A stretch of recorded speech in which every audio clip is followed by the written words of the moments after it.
Ladies and gentlemen, welcome back to the workshop. It is fantastic to have you here. In yesterday's video, we made ourselves a rack in my truck for my cowboy hat because I'm just back from the United States. So of course, I'm on a little bit of a cowboy hat kick, but we're going to be getting straight back into it, working on our 500,000 layer Japanese katana, and we need to make the steel for it. So that is the plan for today. Now, what are you talking about, Alec? You've already made the steel for the katana. You made those 500,000 layers of steel. Isn't that gonna suffice for the katana? Well, there is plenty enough steel in our billet of 500,000 layer Damascus that we made just a few days ago. There is a video on this channel where you can watch me make that. But 500,000 layers of steel is gonna look pretty bland. You're not gonna be able to see any of the layers. You'll see a certain degree of patterning, as you will have seen in our million layer Damascus steel karambit, also on this channel. But of course, we're making a katana. We want this thing to be special.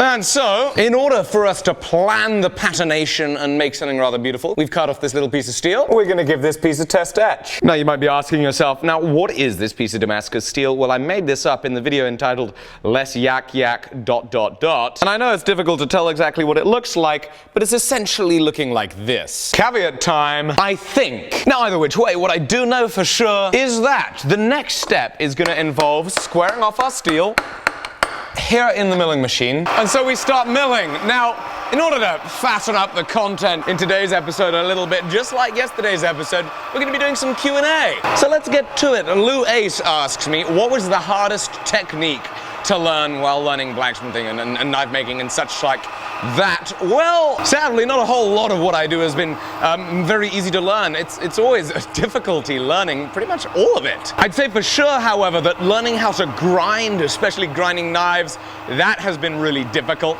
So has learning how to do machining work, working at the mill on the lathe, learning how to use a TIG welder. They have been really difficult things too. All of this stuff is really difficult, and with all of it, I'm learning every single day. I'm in the workshop. There is nothing that I can say I have learned how to do and know how to do with a straight face. Frankly, I'm learning every time I'm in here. I'm learning how stupid I was the day before, and that's the whole thing. That's the whole point of it. You know, you try and get better.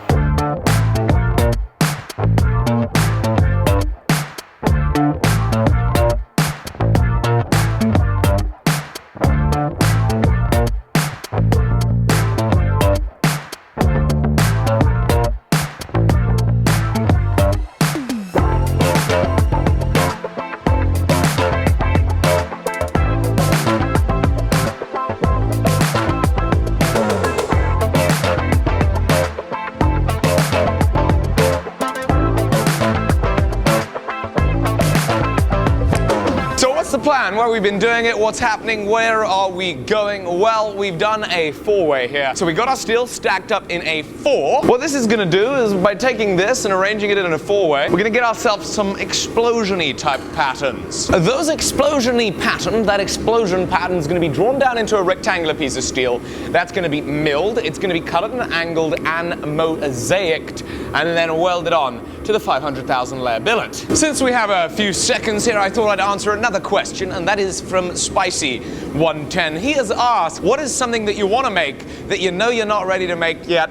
And that is a katana. That is right. I want to make a katana, but I'm absolutely not ready to make a katana. And guess what I'm making today? Yes, that's right. As the title right below this video does indeed say, we're making a katana. Ha ha!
exactly is the plan now? This is still warm, has been forged down. I'm going to set it in the vise there. And indeed, we're going to be doing a ferry flip or a Felicietti flip, whichever it is you want to call it. So we're going to lock this in the vise.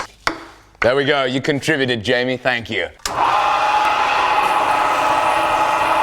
And we are going to machine across all four sides, get nice clean material, so it'll be ready for our next stack. Ow, I'm getting hit with sparks. Ow, ow, ow.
So with our ferry flip or Felicietti flip, whichever it is that we want to call it, as I said, well, obviously we do normally, I've been doing a 33-degree cut.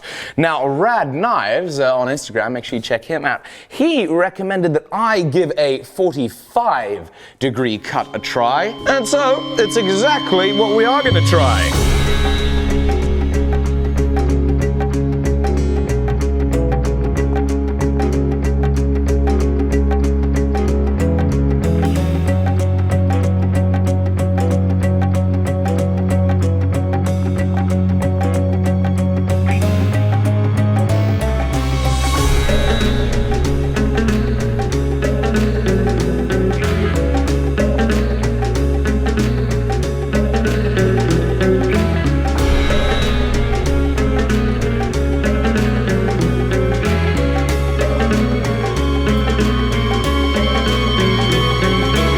So, of course, with our ferry or Felicietti flip, we are now going from clockwise to anti-clockwise, from clockwise to anti-clockwise, bringing our pattern up to the surface. We'll drop it over, we're going to clamp it up, and we are going to TIG weld it, fusion TIG weld it together before the forge weld. But first, let's answer a question. Don't have a phone, but I'm going to get my phone and we're going to find a question. Kim Paulson has asked, what is my why? What is my motivation? That is a fantastic question, Kim. I've answered it before and I'm thrilled to answer it again because I think it's so important.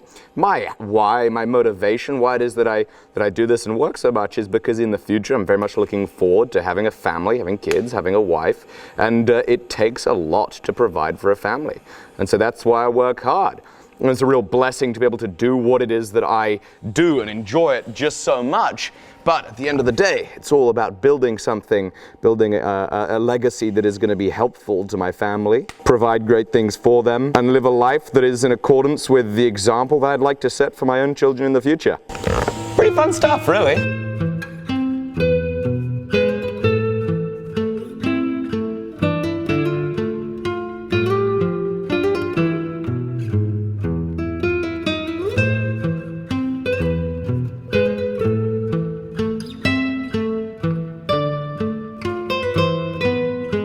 Ugly Dougly, well that is now welded up, and you see it's a very small billet, and let me take my sweatshirt off. Whew, that thing is nice and warm. AlecSteelShop.com, that's right, you can get your own. And the last question of the day is about my trip to America. What was I doing there? Well, a good friend of mine was getting married, and I was his best man, so it was a huge amount of fun. I nipped over there for the wedding, and that was in Kentucky, which is a great place, and I then subsequently found out that people don't really wear cowboy hats in Kentucky. But that's great because my friend's from Texas, and so we were all wearing cowboy hats the whole time, which was good fun. And the best thing was, not only was it a great wedding, massive congratulations, but he got the groomsman. Oh my goodness! The most incredible belt ever! Hand-carved leather belt with my name in it, with my initials in it. How cool is this thing? So congratulations, Daniel, and thank you so much for allowing me the honor of being your best man. That was a fantastic trip across the pond. Ladies and gentlemen, I hope you have enjoyed today's video. It has been a lot of fun having you here. We actually made 2 videos today. We made yesterday's video and this video that you just watched, so be sure to drop a like below. I'm looking forward to seeing you tomorrow as we get back into full day videos. So make sure that you hit subscribe if you're new. Make sure you share the video with your friends if you think they'll enjoy it, and I will see you tomorrow. Bye-bye.